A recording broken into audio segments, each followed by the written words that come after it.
ఒక్కసారి కొమ్మూరి గోల్డ్ కి కాల్ చేయండి. తాకట్లో ఉన్న మీ బంగారాన్ని విడిపించి మార్కెట్ ప్రైస్ కి వాళ్ళు కొనుక్కుని మిగతా డబ్బులు మీకు ఇచ్చేస్తారు. అందరికీ నమస్కారం. వెల్కమ్ టు మనం టీవీ. నేను మీ పవన్ బేస్వాడ. మాతో పాటు సీనియర్ జర్నలిస్ట్ కట్టా కార్తిక్ గారు ఉన్నారు. ఆయనతో మాట్లాడదాం. అన్న నమస్తే. నమస్తే పవన్. వస్తే వ్యతిరేకత హరీష్ రావు దగ్గర నుంచి వస్తుందని చెప్పేసి తెలంగాణ సమాజం మొత్తం అనుకుంది బీఆర్ఎస్ పార్టీ గురించి. అయితే ఇప్పుడు కూతురు రూపంలో బీఆర్ఎస్ పార్టీకి ఒక తలనొప్పి తయారైందా అనే చర్చ నడుస్తూ ఉంది.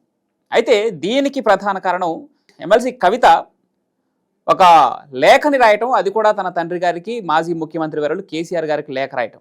అయితే దాంట్లో చెప్పిన మ్యాటర్ ఏదైనా కావచ్చు, లేఖ రాయడం ఎందుకు, డైరెక్ట్గా కేసీఆర్ని కలిసి తన డేటా ఏదో అందించదు కదా కవిత. అంటే కేసీఆర్ కూతుర్ని కలవనివ్వడం లేదా, లేదంటే ఆ అనుమతి లేదా, ఏం జరుగుతుంది? కల్వకుంట్ల కవిత లేఖలో ఏం చెప్పింది? అసలు బీఆర్ఎస్ పార్టీ భవితవ్యంలో కవిత పాత్ర ఏంటి? ఎస్, నువ్వు అడిగిన చాలా వ్యాలిడ్ పాయింట్. ఇప్పుడు తెలంగాణ రాజకీయాల్లో కూడా కవిత లేఖ సంచలనంగా మారింది. కేసీఆర్ కూతురు, అంతకుమించి బీఆర్ఎస్ ఎమ్మెల్సీ. కేసీఆర్ని ఎప్పుడు కలవాలంటే కలవచ్చు, తను ఏం చెప్పాలనుకుంటే చెప్పుకోవచ్చు. ఆమె మనలాగా బయట వ్యక్తి కాదు. మనలాంటి వాళ్ళం కేసీఆర్ని కలవటానికి సాధ్యం కానప్పుడు లేఖ రూపంలో కేసీఆర్కి ఏదో చేరవేయాలని చూస్తాం. కానీ ఆమె లేఖ రాయాల్సిన అవసరం లేదు. ఇప్పుడు ఆమె లేఖ రాసింది. ఆ లేఖలో కేసీఆర్ వరంగల్లో ఎలకతుర్తిలో పెట్టినటువంటి పార్టీ ప్లేనరీ సభ ఏదైతే ఉందో దాంట్లో ఉన్నటువంటి పాజిటివ్స్ నెగిటివ్స్ రాసి కేసీఆర్కి పంపించింది అనేటువంటి చర్చ. ఓకే, ఎందుకు అలా రాయాల్సి వచ్చింది? సరే, పాజిటివ్స్ నెగిటివ్స్ చెప్పొచ్చు కాక అది డైరెక్ట్గా కలిసి కేసీఆర్ని చెప్పొచ్చు. అంటే కవితకి కేసీఆర్ అపాయింట్మెంట్ దొరకట్లేదు అని చెప్పదలుచుకుందా? తను బయట సమాజానికి చెప్పదలుచుకుందా?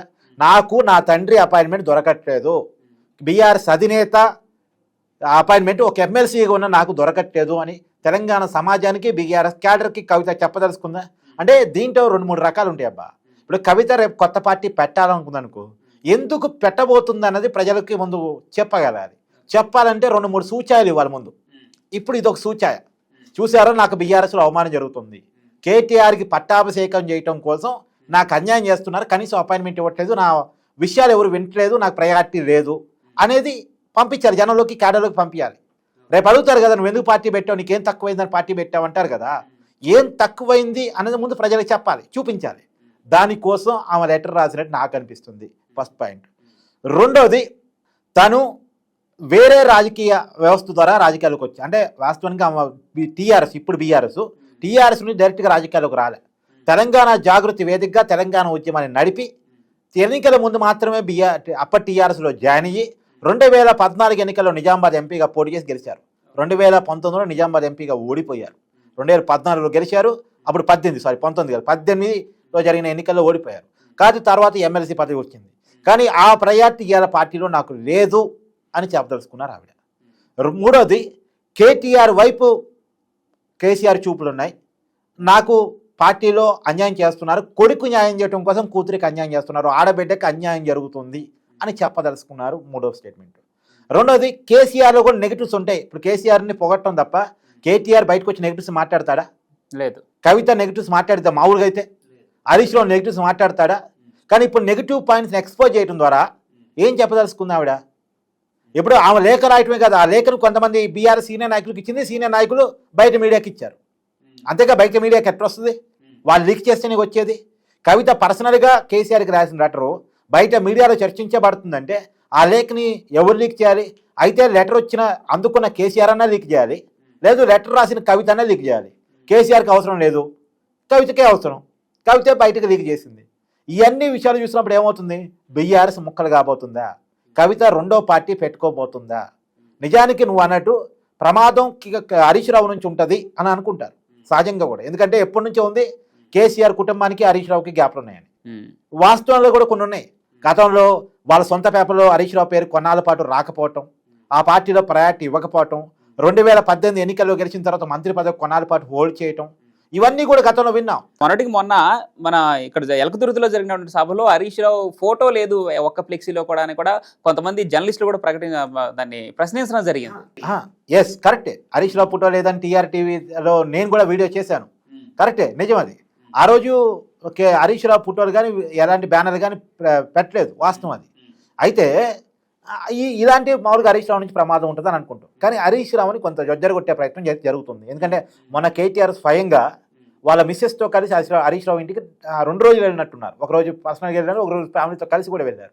కాబట్టి హరీష్ రావుతో ఒక మంచి సయోధ్యకర వాతావరణం చేసుకున్నట్టు గుర్తు, చేసుకుంటున్నట్టు తెలుస్తూ ఉంది. ఎందుకంటే రాబోయే ఎన్నికల్లో కేసీఆర్ గతంలో ఉన్నంత యాక్టివ్గా ఉండకపోవచ్చు, కానీ పైగా కేసీఆర్ తన యాక్టివ్గా ఉన్న రోజుల్లోనే కొడుక్కి పట్టాభిషేకం చేయాలని అనుకుంటున్నాడు. మూడోది కూడా ఇక్కడ వాస్తవంగా ఈసారి అధికారంలోకి వచ్చి ఉంటే కేటీఆర్ ముఖ్యమంత్రి అయి ఉండేవాళ్ళు. అధికారం రాలేదు వాళ్ళు కోరుకున్నట్టు.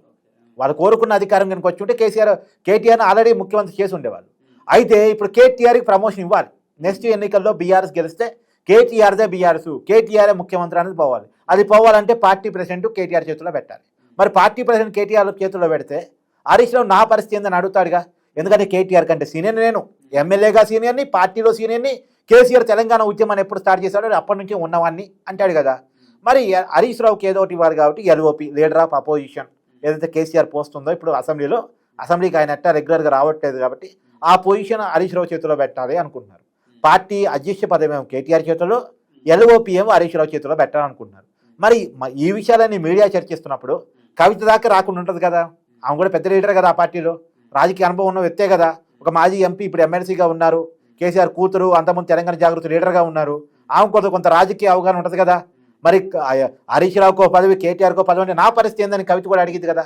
ఆస్తుల్లో వాటాలు ఉంటాయి చాలా.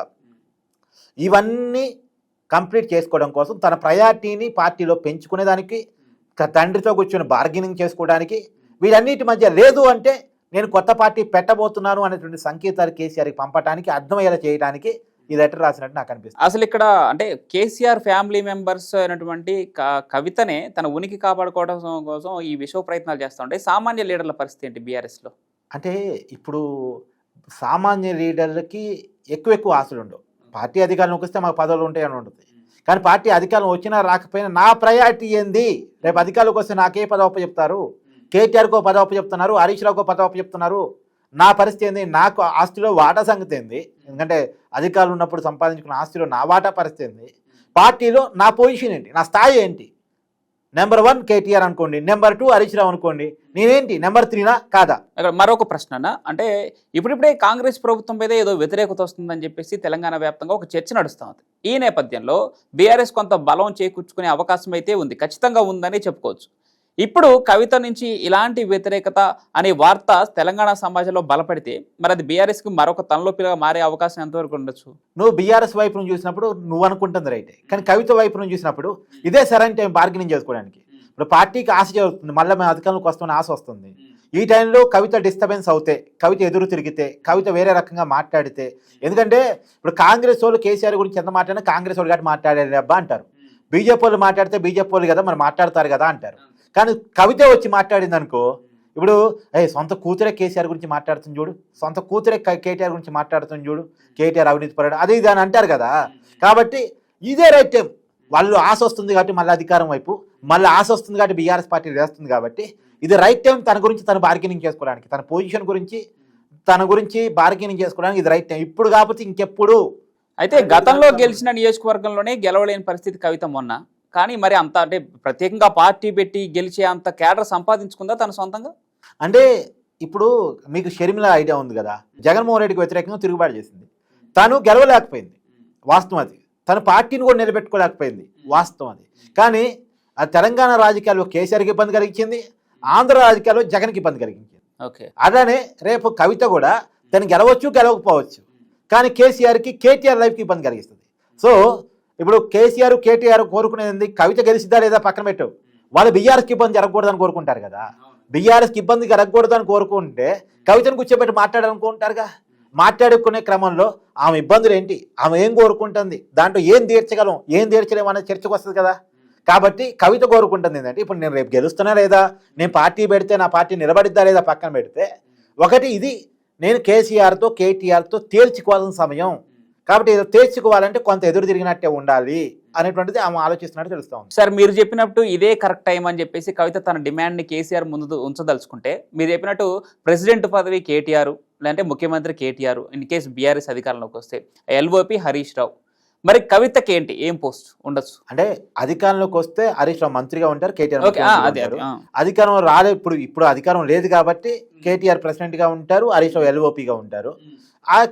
అయితే కవితకి ఇప్పుడు ప్రయారిటీ ఇస్తే ఒక నష్టం ఉంది. మొత్తం ఫ్యామిలీ పదవులు పనిచేసుకున్నారుగా అంటారు. ఇప్పటికే కేటీఆర్కి హరీష్ రావుకి ఇస్తేనే వాళ్ళు బావబామర్దులకి ఇచ్చుకున్నారు కదా అంటారు. ఇప్పుడు ఎంపీగా గెలవలేకపోతే ఎమ్మెల్సీ ఇచ్చుకున్నారు, అలా అయినా అదే అయింది కదా. అదే ఇప్పటికే వాళ్ళ మీద ఉన్న మధ్య కుటుంబ పార్టీ, అది కుటుంబాలకే ప్రయారిటీ ఇచ్చుకున్నారు. సహజంగా ప్రాంతీయ పార్టీలని కుటుంబ పార్టీలే, కానీ వాళ్ళ మీద ఉన్న ముద్ర కుటుంబాలు పదవులు పంచుకున్నాయి. తెలంగాణలో ఉన్నటువంటి సమాజానికి ఉద్యోగాలు కల్పించలేదు, కానీ వాళ్ళ కుటుంబాలు మాత్రం అందరికీ ఉద్యోగాలు వచ్చాయి. సంతోష్ వచ్చింది, కవితకు వచ్చింది, కేటీఆర్కి వచ్చింది, హరీష్ రావుకి వచ్చింది. ఇదే కదా వాళ్ళ మీద ఉన్నటువంటి అభియోగం. ఒక్క కేసీఆర్ గారి భార్యకి తప్ప మిగతా వాళ్ళందరికీ గవర్నమెంట్ ఉద్యోగాలు వచ్చాయని చెప్పేసి అప్పటి పెద్ద ప్రచారం జరిగింది. సో ఇప్పుడు కవితని ఏ రకమైనటువంటి సాటిస్ఫాక్షన్ చేయాలి, ఏ రకమైన ప్రయారిటీ ఇస్తే కవిత కొంత ఓకే అనేది ఉంటుంది అనేటువంటిది ఇప్పుడు పార్టీలో చర్చ జరగాల్సిన అవసరం ఉంది. మరి జరిగిద్ది, ఖచ్చితంగా కవిత కోరుకుంటుంది కూడా జరగాలనే. మరి ఆమె ఏం కోరుకుంటుంది, పార్టీ ఏమి ఇవ్వగలిగింది, అట్టని హైయెస్ట్ ప్రయారిటీ ఇచ్చే పరిస్థితి ఉండదు. ఎందుకంటే ఆల్రెడీ కేటీఆర్కో పదవి, హరీష్ రావుకో పదవి ఇచ్చిన తర్వాత అంతే స్థాయి పదవి కవితకి ఇచ్చే పరిస్థితి ఉండదు. ఉంటే మరి అది ఖచ్చితంగా ఇబ్బంది. ఇప్పుడు కేటీఆర్కి ప్రెసిడెంట్ ఇచ్చారనుకో, వర్కింగ్ ప్రెసిడెంట్ కవిత నాకు ఇవ్వాలని అడిగింది అనుకో, ఎగ్జాంపుల్ కేటీఆర్ ప్రెసిడెంట్ అయ్యి వర్కింగ్ ప్రెసిడెంట్ కవిత అయితే ఓ అన్న చెల్లెలు పదవులు పంచుకున్నారంటారు. కాబట్టి కవితకి ఏ రకమైన ప్రయారిటీ ఇస్తారన్నది కేసీఆర్ ముందు ఉన్న పెద్ద టాస్కే. కవితని ఏ రకంగా మాట్లాడతారు, ఏ రకంగా జొచ్చరు కొడతారని. అయితే ఒకటి మాత్రం కేసీఆర్ యాక్టివ్ రాజకీయాలు ఉన్నంత వరకు కుటుంబంలో తిరుగుబాటు రానియరు.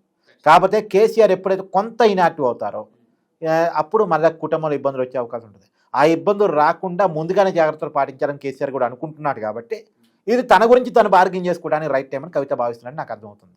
రైట్ అన్న, థ్యాంక్ యూ.